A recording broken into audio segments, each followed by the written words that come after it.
सन सोपा ने बांधी गांठ, पिछड़े पाँवें 100 में 60। सड़कें सूनी होती हैं तो संसद आवारा हो जाती है। जिंदा कौमें 5 साल तक का इंतज़ार नहीं करती। जी हाँ, नमस्कार, अभिवादन स्वीकार करें। मैं हूँ अविनाश। आज हम जिस शख्स और जिस शख्सियत के बारे में चर्चा करने जा रहे हैं वो किसी परिचय का मोहताज नहीं। जी, हम बात कर रहे हैं डॉक्टर राम मनोहर लोहिया। वहीं लोहिया जो समाजवाद के प्रणेता रहे, समाजवाद के ज्योतिपुंज रहे, समाजवाद को इतनी ऊंचाइयों तक लेकर के गए।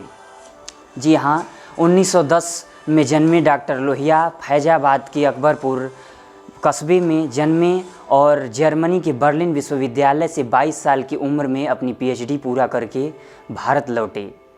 गांधी के नमक सत्याग्रह पर अपनी पीएचडी उन्होंने की और थीसिस लिखा और लोहिया आते ही भारत में आज़ादी और स्वतंत्रता की लड़ाई में कूद पड़े। अपने जीवन काल में वो 7 बार जेल गए और आगरा की जेल में बंद एक समय तो ऐसा लगा कि मानो उनका हाथ और पांव काम करना ही बंद कर दिया।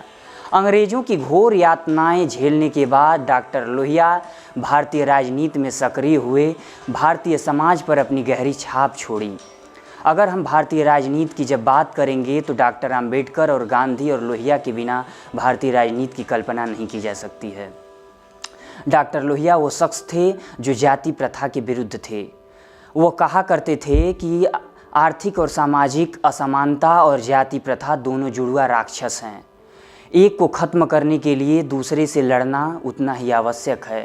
पिछड़ों की राजनीति करने वाले डॉक्टर लोहिया, पिछड़ों की हिमायती नुमाइंदगी करने वाले डॉक्टर लोहिया, बिहार में पिछड़ों की राजनीति को एक रूप, नया स्वरूप देने वाले डॉक्टर लोहिया, कर्पूरी ठाकुर को राजनीति में स्थापित करने वाले और नेता बनाने वाले वो डॉक्टर लोहिया ही थे।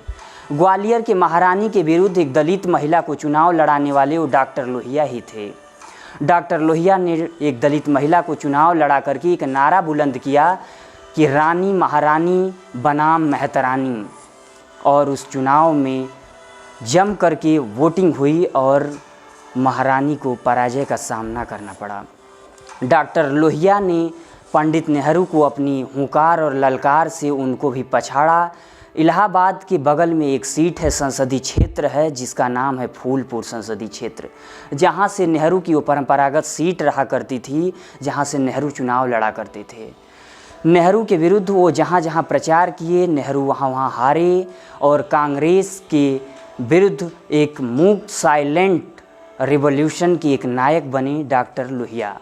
मुलायम सिंह बिधुना विधानसभा में प्रचार कर रहे थे। लोहिया की मुलाकात वहाँ मुलायम सिंह यादव से हुई और उनसे वह पूछते हैं कि चुनाव प्रचार में तुम्हारे पास पैसे हैं, खाना क्या खाते हो, खाना कैसे खाते हो।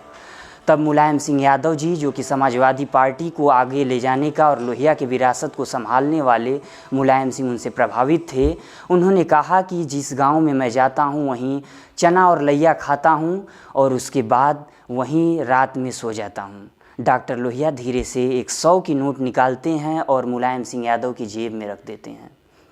जी हाँ दोस्तों, डॉक्टर लोहिया पिछड़ों की राजनीति और पिछड़ों को आगे बढ़ाने के लिए जो उन्होंने अपना योगदान दिया, हमेशा पिछड़ों की बात करने वाले वो खुद समड़ जाति से आते थे।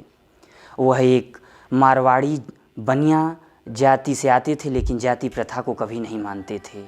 डॉक्टर लोहिया की विरासत को संभालने के बाद, आज मुलायम सिंह के दिवंगत होने के बाद, उनकी राजनीति को आगे बढ़ाने वाले श्री अखिलेश यादव और जितने भी समाजवादी दल हैं आज भारत में प्रयत्नरत हैं कि कैसे एक भारत में समाजवादी सरकार की स्थापना की जाए, समाजवाद का झंडा बुलंद किया जाए, जिससे समाज में समरसता, समानता कायम हो सके। जय हिंद दोस्तों। इस समाजवाद के इस एपिसोड को आप लोग कमेंट करके ज़बरदस्त कमेंट बॉक्स को भर दीजिए कमेंट से और बताइए कि समाजवाद के इस लहू को, जिसने उन्होंने समाजवाद को सींचा है, इसको किस तरह से आगे बढ़ाने का काम हर एक युवा का बनता है। सभी का दायित्व बनता है कि समाज में अपना योगदान करे। जय हिंद, जय समाजवाद, जय भारत।